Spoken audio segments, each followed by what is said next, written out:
కామారెడ్డి జిల్లా బిక్కన్నూరు ఆత్మహత్యల కేసులో ట్విస్ట్ మీద ట్విస్టులు చోటు చేసుకుంటున్నాయి. ఆత్మహత్య చేసుకునేందుకు శృతి చెరువులో దూకినట్లు తెలుస్తోంది. శృతిని కాపాడే ప్రయత్నంలో ఎస్ఐ సాయి, నిఖిల్ కూడా మృతి చెందారని అనుమానిస్తున్నారు. అయితే మిస్టరీగా మారిన ఈ కేసును పోలీసులు సీరియస్ గా తీసుకున్నారు. మృతుల కుటుంబీకులతో పాటు స్నేహితులు, తోటి ఉద్యోగులు, బంధువుల నుంచి పోలీసులు సమాచారం సేకరిస్తున్నారు.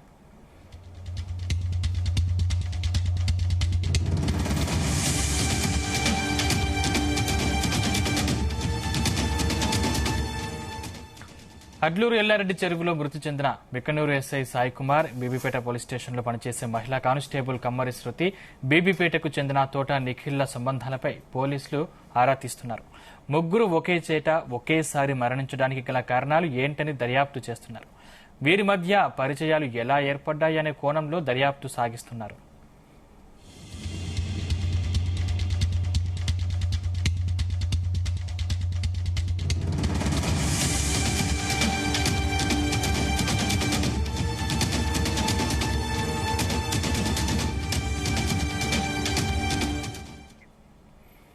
ఫోన్ చాటింగ్ సమాచారం ఆధారంగా వివరాలు సేకరిస్తున్నారు. ఈ ముగ్గురి మృతికి వారి మధ్య ఏర్పడిన పరిచయమే కారణంగా తెలుస్తుంది. అది చివరికి ప్రాణాలు తీసుకునే వరకు వచ్చిందని అంటున్నారు.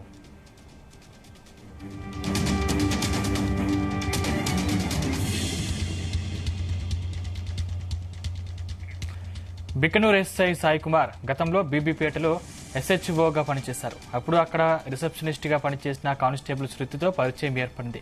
బీబీపేటకి చెందిన నిఖిల్ కంప్యూటర్ల మరమ్మతులు చేసేవాడు. ఆ పని మీద పోలీస్ స్టేషన్ కు వచ్చినప్పుడు సాయి కుమార్ శృతులతో పరిచయం ఏర్పడింది. ఇదే అంశానికి సంబంధించిన మరింత సమాచారం మా ప్రతినిధి సాయన అందిస్తారు. సాయన, గుడ్ ఈవినింగ్ సందీప్. ఏదైతే ఈ కామారెడ్డి అడ్లూరు ఎల్లారెడ్డిలో జరిగిన ఈ ముగ్గురు ఆత్మహత్య అనేది పోలీసులకు ఒక తలనొప్పిగా మారిందనే చెప్పవచ్చు. అసలు వాస్తవానికి ప్రత్యక్ష సాక్షులు లేనప్పటికీ కేవలం సాంకేతిక పరిజ్ఞానము, తర్వాత కొన్ని బయట నుంచి వినిపిస్తున్న ఊహాగానాల ఆధారంగానే పరిశోధనలు జరిపిన పోలీసులు ఈ రోజు మాత్రం కొద్దిగా వేగవంతం చేశారు తమ దర్యాప్తును.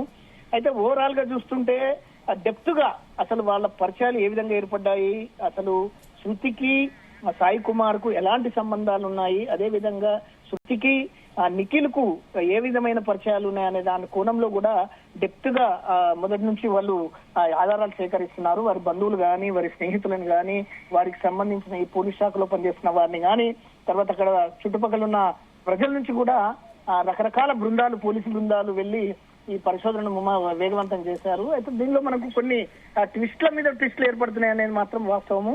ప్రధానంగా మనం చూసుకుంటే శృతి గాంధారి మండలంలోని గుర్జాల గ్రామానికి చెందిన కమ్మరి శృతి దాదాపు 3 సంవత్సరాల నుంచి ఇక్కడ బీబీపేట పోలీస్ స్టేషన్ లో రిసెప్షనిస్ట్ గా పనిచేస్తుంది.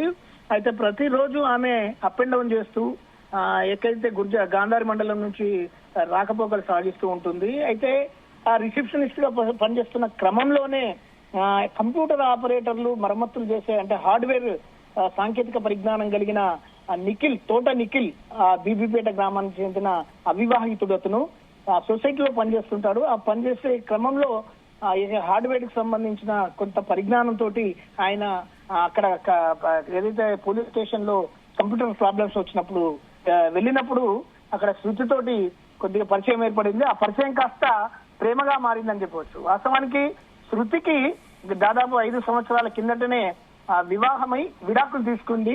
అయినప్పటికీ కూడా తను ఒంటరి మహిళగానే బతుకుతూ తన కుటుంబాన్ని పోషిస్తుంది. అటు తమ్ముడిని చదివిస్తూ, చెల్లెలు మ్యారేజ్ చేసి తమ్ముడిని కూడా గ్రూప్స్ కు ప్రిపేర్ చేస్తూ ఆమె ఒంటరి మహిళగా పెళ్లి లేకుండానే ఆమె పనిచేస్తున్న క్రమంలో ఈయన నేను పెళ్లి చేసుకుంటాను ముందుకు వచ్చిన అట్టుగా ఇలా పరిశోధనలో బయటకు వచ్చింది. ఇప్పుడు తాజాగా మనకు పరిశోధనలు ఏంటంటే, ప్రేమించాను, నిన్ను తప్ప నేను వేరే వారిని పెళ్లి చేసుకోను, అది నీ బాధ్యతలన్నీ నేను నెత్తిమి చేసుకుంటానని చెప్పేసి కూడా ఏదైతే నిఖిల్ హామీ ఇచ్చారో ఆమె భరోసాతోటి ఆయనతో పరిచయాన్ని మరింత పెంచుకొని ప్రేమగా మారిందని చెప్పొచ్చు. అయితే వీరి ముందు పరిచయం తర్వాత బీబీపేట పోలీస్ స్టేషన్ కు ఎస్ఐగా వచ్చిన సాయి కుమార్, ఆయన ఏదైతే శృతి పట్ల ఆకర్షితుడయ్యాడనేది కూడా మనకి ఇప్పుడు తెలుస్తున్న వాస్తవాలు.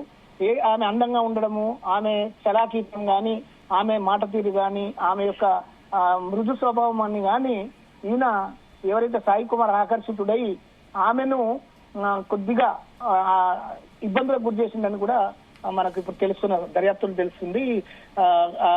నిన్ను నేను కూడా ప్రేమిస్తున్నాను అని చెప్పేసి చాటింగ్లు జరపడం కానీ, నువ్వు నిఖిల్ తోటి సంబంధాలను పెంచుకోవాలి, నాతో ఉంటే లైఫ్ బాగుంటుంది అని చెప్పేసి చెప్పుకోవడం లాంటి ఇవన్నీ కొన్ని మనకు తెలుస్తున్నాయి. కానీ ఏదైతే ఎస్ఐ సంబంధించిన సాయి కుమార్ కు సంబంధించిన 2 ఫోన్లలో నుంచి వచ్చిన డీకోడింగ్ ద్వారా బయటకు తీసిన ఆ ఫోన్లు అన్లాక్ అయిన ఆ ఫోన్లు తీసుకున్న తర్వాత వచ్చిన కొన్ని సమాచారం ద్వారా వీళ్ళ చాటింగ్ లో మాత్రం వీరి మధ్య పరిచయం, కొద్ది దగ్గర పరిచయము, తర్వాత గొడవలు, రకరకాల వాళ్ళ మధ్య జరిగిన సంభాషణలకు సంబంధించి కొన్ని ఎదిరింపులు ఇవన్నీ ఒక్కొక్కటిగా బయటకు వస్తున్నాయి అనేది మనకు తెలుస్తోంది. ఇంకా ప్రధానంగా ఏదైతే నిఖిల్ తోటి కూడా శృతి జరిపిన సంభాషణలు, అది వాయిస్ లో గానీ తర్వాత ఇది చాటింగ్ లో గానీ అవి కూడా బయటకు వస్తున్నాయి. ఇంకోటి ప్రధానమైన ఆయన పర్సనల్ ఫోన్. అంటే వీళ్ళు పోస్ట్ మార్టం జరిపే ముందు అంటే వాళ్ళ ఒంటిపై ఏమైనా గాయాలు కనిపించాయా? అయితే మనకు ఒక రకంగా మనకు ఈ డాక్టర్స్ నివేదిక సమర్పించిన ప్రకారం ఎలాంటి గాయాలు లేవు. కానీ చెంప మీద కొద్దిగా ఇట్లా ఏదైతే ఎరుపు రంగులో ఉంది. కానీ చావు మాత్రం నీళ్లు మింగడం వల్లనే, పూర్తిగా నీటిలో మునిగిపోవడము, ఆ నీళ్లు ఊపిరితిత్తులోకి చేరడం వల్లనే వాళ్లకు శ్వాస అనేది ఆగిపోయింది అనేది మాత్రం రిపోర్ట్ ఇచ్చినట్లుగా మనకు తెలుస్తుంది. ముగ్గురిది కూడా అదే నివేదిక, ఒకే నివేదిక ఉండడం అనేది కూడా మనకు ఇప్పుడు ఏదైతే ఈ సంఘటనకు సంబంధించి ఇది ప్యూర్లీ ఆత్మహత్యలే అనేది మాత్రం ఒక నిర్ధారణకు, ప్రాథమిక నిర్ధారణకు వచ్చినట్టుగా మనం చెప్పవచ్చు. అయితే ప్రధానంగా అది ఎట్లా జరిగింది, అది ఏ ఆవేశంలో జరిగింది, ఎందుకు జరిగింది, దానికి ఎట్లా ప్రేరేపించారు, అసలు ఎవరు కారకులు, దీని వెనుక అనేది మాత్రం అది పూర్తి స్థాయిలో ఇంకా టైం తీసుకునే అవకాశాలు ఉన్నాయని చెప్పేసి పోలీసుల ద్వారా మనకు తెలుస్తుంది. ఒక రకంగా మనకు ఈ ముగ్గురిని సమావేశం కావడం అనేది కూడా చాలా పెద్ద చర్చనీయాంశం అవుతుంది. ముగ్గురికి ఎట్లంటే నిఖిల్ కు శృతికి జరిగిన సంభాషణలో గాని, వాళ్ళు నిన్నే పెళ్లి చేసుకుంటాను లేకపోతే నేను చనిపోతాను నిఖిల్ పెట్టిన మెసేజ్లే గాని, తర్వాత ఈమె నన్ను వదులుకో లేకపోతే నేను చచ్చిపోతా అని చెప్పేసి బెదిరించడం గాని, సాయి కుమార్ తో జరిగిన సంభాషణ, ఎస్ఐతో జరిగిన సంభాషణలు గాని, ఆ చాటింగ్లలో గాని ఇవన్నీ చూస్తుంటే ఏదైతే ట్రయల్ ఇది ఈ లవ్ అనేది ట్రయాంగిల్ లవ్ అనేది ప్రస్ఫుటమైంది మనకు. ఈ ట్రయాలింగ్ ఏదైతే ఈ లవ్ లో ముగ్గురికి సీరియస్ గానే ఉంది, ఎవరు కూడా తగ్గలేదు. ముగ్గురు వాళ్ళు ఆమెను అంటే శృతిని వీళ్ళిద్దరు ఎక్కడి పరిస్థితుల్లో కూడా నేనంటే నేను అనే వదులుకోలేని పరిస్థితిలోనే ఆమె క్షణికావేశంలో పోయి చెరువులో పడి దూకింది అనేది మాత్రం కొద్దిగా అనుమానాలు మనకు బయటకు వస్తున్నాయి. ఆమె తర్వాత నిఖిల్ కూడా నేను చనిపోతాను నువ్వు ఉండకపోతే అని ఆయన వెంటనే ఆ కారులో నుంచి దిగి వెంబడబడి చెరువు దుంకినట్టుగా, వీరి నుంచి నాకు ఎలాంటి ప్రమాదం ముంచుకొస్తుందో, నా ఉద్యోగానికి ఎలా ఎసరు పడుతుందో అన్న భయం ఎస్ఐని వెంబడించడం వల్ల ఆయన కూడా వాళ్ళని రక్షించడానికి పోయి ఆయన కూడా అక్కడ ప్రాణాలు వదిలిండు అనేది మాత్రం మనకి ఇవన్నీ చెప్పుకుంటే ఊహాజనితంగానే ఉంది. కానీ ఆధారాలు ఇంకా మరిన్ని బలమైన ఆధారాలతోటి పూర్తిగా సాంకేతిక పరిజ్ఞానంతో దర్యాప్తు మనం అది బయటకు వస్తే తప్ప మనం కొన్ని నిజాలను ఇంకా మనం చూడలేమనేది చెప్పవచ్చు సండి. అంటే ఇప్పటివరకు పోస్ట్ మార్టం రిపోర్ట్ బయటకు బయటకు వచ్చింది కానీ కేవలం నీళ్లు మింగడం వల్లనే చనిపోయిందని మాత్రం డాక్టర్లు పోస్ట్ మార్టం జరిపిన నివేదికలో బయట అది ఏదైతే దాని ఇన్ఫర్మేషన్ వచ్చింది. ఇంకా అధికారికంగా ఇంకా మరిన్ని నీళ్లను అంటే ఇప్పుడు ఈ రోజు సీన్ రీకన్స్ట్రక్షన్ కూడా జరిగింది. అదే విధంగా నీళ్లను కూడా కొద్దిగా దానికి సంబంధించి ప్రయోగశాలలకు కూడా ఆ చెరువులో నీటిని కూడా పంపించారన్నట్టుగా తెలుస్తోంది. ఇంకా ఫర్దర్ ఇన్వెస్టిగేషన్స్ కోసం ఇంకా పై అధికారులకు మన ఎక్స్పర్ట్స్ తోటి ఏదైతే బాడీస్ ను కూడా జరిపిన దానికి సంబంధించి పోస్ట్ మార్టం కి సంబంధించి ఇంకేమన్నా అఫీషియల్ గా దానికి సంబంధించిన సేకరించిన ఆధారాలతోటి దానికి ఉన్నత రిఫరింగ్ చేసినట్టుగా కూడా మనకు తెలుస్తుంది. అంటే ఎల్లారెడ్డిపేట చెరువు చాలా పెద్దది, అక్కడ చాలా మంది ఉండే అవకాశం ఉంటుంది, అక్కడ చాలా మంది పని చేసుకుంటారు. అక్కడ ఒక్కరు కూడా ఉండకపోవడానికి గల కారణం ఏంటి, అక్కడ అసలు ఏం జరిగిందని చెప్తున్నారు పోలీసులు?